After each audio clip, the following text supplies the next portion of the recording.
ഇപ്പോൾ ഒരു മുംബൈ മലയാളി അബ്ദുറഹ്മാൻ നമ്മളോട് പ്രതികരിക്കുകയാണ്. ശ്രീ അബ്ദുറഹ്മാൻ, നമ്മളെയൊക്കെ ഏറെ ആശങ്കപ്പെടുത്തിയ ഒരു വാർത്തയായിരുന്നു കുട്ടികളെ കാണാനില്ല എന്നുള്ളത്. പക്ഷേ ഇപ്പോൾ ആശ്വാസമായി ആ കുട്ടികളെ കണ്ടെത്താൻ സാധിച്ചു എന്നുള്ളത് നിങ്ങളുടെയൊക്കെ ഒരു കൂട്ടായ പ്രവർത്തനം അതിന്റെ അതിലുണ്ട് എന്നുള്ളത് അറിയുന്നതിലേറെ സന്തോഷമുണ്ട്. എന്താണ് താങ്കൾക്ക് പറയാനുള്ളത്? ഞാൻ ബോംബെ കേരള മുസ്ലിം ജമാഅത്തിന്റെ ജനറൽ സെക്രട്ടറിയാണ് അബ്ദുറഹ്മാൻ CH.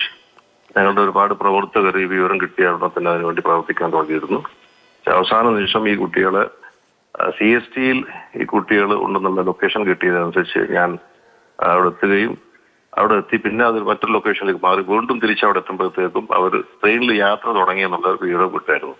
അപ്പൊ ട്രെയിനിൽ യാത്ര തുടങ്ങിയ പൻവേലിലേക്കാണ് പോകുന്നതാണ് ആദ്യം അറിഞ്ഞിരുന്നത്. അപ്പൊ പൻവേലിലേക്ക് ഞങ്ങളും ട്രെയിൻ കയറി പൻവേലിൽ എത്തുമ്പോഴത്തേക്ക് ഞങ്ങൾക്ക് അവിടെ എത്തിയിട്ട് അവർ എന്താണ് കാണാൻ സാധിക്കും എന്നുള്ള ഉദ്ദേശത്തിൽ. പക്ഷെ ട്രെയിൻ ഞങ്ങൾ യാത്ര തുടങ്ങിയതിനു ശേഷം ഇവരുടെ ട്രെയിൻ ഇവർ അറിയിച്ചിരിക്കുന്നത് ഞങ്ങൾ പൻവേലിലേക്കാണ് പുറപ്പെട്ടു എന്നുള്ള കൂടെയുള്ള കുട്ടിയെ വിളിച്ച് അറിയിച്ചിരുന്നു. പക്ഷെ അതനുസരിച്ച് ആണ് പൻവേലിലേക്ക് ഞങ്ങൾ ട്രെയിൻ കയറിയത്. പക്ഷെ കുറച്ച് കഴിഞ്ഞപ്പോൾ ഇവരുടെ ലൊക്കേഷൻ മറ്റു ഒരു ലൊക്കേഷനിലേക്ക് മറ്റ് ഹാർബർ ലൈനിലേക്ക് മാറുകയും വിക്രോളി എന്ന സ്ഥലത്ത് ഇവരുടെ ലൊക്കേഷൻ കിട്ടുകയും അപ്പൊ അതിൽ ഞങ്ങൾക്ക് മനസ്സിലായി ഇവർ പോകുന്ന വേറെ റൂട്ടിലാണുള്ളത്. അവസാനം വിക്രോളിയും കഴിഞ്ഞു. ബോംബെയിൽ തന്നെ എവിടെയും തങ്ങാനുള്ള പരിപാടി ആയിരിക്കും എന്നുള്ള മനസ്സിലായിക്കൊണ്ട് ഞങ്ങൾ വീണ്ടും തുടർന്നപ്പോൾ വിക്രോളി ഇവർ മുംബ്ര എന്ന് പറഞ്ഞ അതും കഴിഞ്ഞിട്ട് ഇവർ മുന്നോട്ട് പോകുന്നത്. ട്രെയിൻ വളരെ ഫാസ്റ്റ് മൂവ് ചെയ്യുന്ന ലൊക്കേഷൻ വളരെ ഫാസ്റ്റ് ചേഞ്ച് ആകുന്ന ഒരു സ്ഥിതിഗതിയായിരുന്നു.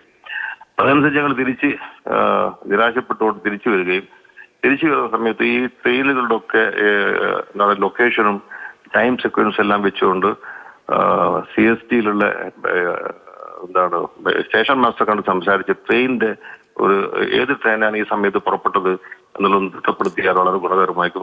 ഇനി കുട്ടികളെ തിരിച്ചറിയാൻ അവരെ പിടികൂടാൻ ഇതൊരു മാർഗമല്ലാതെ മറ്റൊന്നുമില്ല. കാരണം ഒരു ലോങ് ഡിസ്റ്റൻസ് ട്രെയിനിലാണ് പോകണമെങ്കിൽ അവർ എങ്ങോട്ട് ബോംബെ വിട്ടിട്ട് എങ്ങോട്ടാണ് പോകുന്നത് പറയാൻ പറ്റില്ല. അതനുസരിച്ച് ഞാൻ CSTയിൽ സ്റ്റേഷൻ മാസ്റ്ററോട് സംസാരിക്കുകയും ഈ 11 മണി 11:20 അടുക്ക് പുറപ്പെട്ട ട്രെയിനുകൾ ഏതാണെന്ന് മനസ്സിലാക്കില്ല. അതായത് ഫാസ്റ്റ് ട്രെയിൻ 2 ഫാസ്റ്റ് ട്രെയിനാണ് പുറപ്പെട്ടിരുന്നത്. ഒന്ന് കോപ്പോലിയിലേക്കുള്ള ഒരു ഫാസ്റ്റ് ട്രെയിനും മറ്റൊന്ന് എഗ്മോറിലേക്കുള്ള 12257 ചെന്നൈയിലുള്ള എഗ്മോർ എക്സ്പ്രസും. അപ്പൊ ഇത് രണ്ടും ട്രേസ് ചെയ്തുകൊണ്ടിരുന്നു. അപ്പം കോപ്പോയിലേക്കുള്ള ഉള്ള ട്രെയിന് 14 മിനിറ്റ് ലേറ്റ് ആയിരുന്നു കൊടുത്തത്. അപ്പോൾ അവിടെ ഇരുന്നുകൊണ്ട് അദ്ദേഹത്തിന്റെ കൂടെ ഇരുന്നുകൊണ്ട് വീണ്ടും ലൊക്കേഷൻ ട്രേസ് ചെയ്തപ്പോൾ കർജത്ത് എന്ന സ്ഥലത്താണ് അവരെ ലൊക്കേഷൻ കണ്ടത്. ആ സമയവും ഈ 12257 സമയവും മാച്ച് ചെയ്ത് നോക്കുമ്പോൾ കർജത്ത് സ്റ്റേഷനിൽ 12257 എഗ്മോർ എക്സ്പ്രസ് ഹോൾട്ട് ചെയ്തിട്ടുണ്ടായിരുന്നു.